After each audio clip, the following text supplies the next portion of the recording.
We are now living in the time of the end, just before Jesus' second coming, and it is in preparation for those extreme times that Jesus will raise extreme givers. Knowing their time is short, they want to invest all they have and are in their last effort to preach the gospel to a dying world.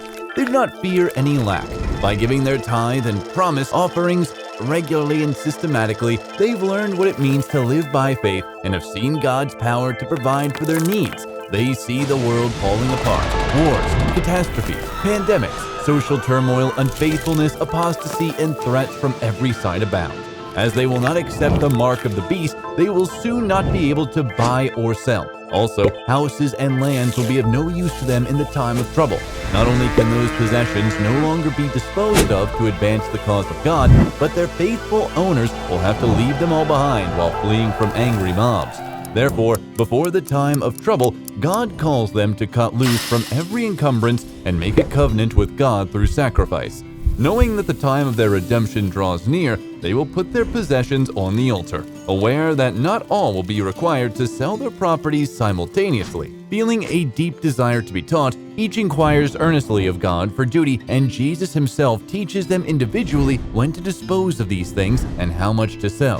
They all want to be free in the time of trouble, having nothing weighing them down. They don't want to have any regret for selfishly retaining in their power what could be used for saving souls before it is too late. Jesus gave up all for them, and they want to follow his example.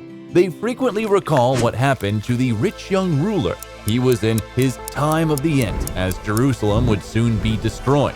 Many lives would perish, and all, including his possessions, would be lost. But he failed to see the advantages of transferring all to the bank of heaven. And neither did the rich young ruler trust Jesus as his provider, even though he would undoubtedly receive all his resources back with interest in the future. Jesus said, "Everyone who has left houses or brothers or sisters or father or mother or wife or children of the land for my name's sake shall receive 100-fold and inherit eternal life."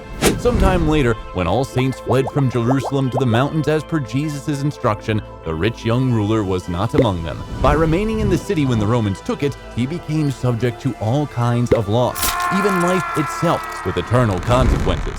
Now it is the time to put all we have and are on the altar, asking God for more detailed instructions. Those who follow the Lamb wherever he goes will be told when and what to do. While we eagerly wait for the time to become extreme givers, let us put our desires last and God first.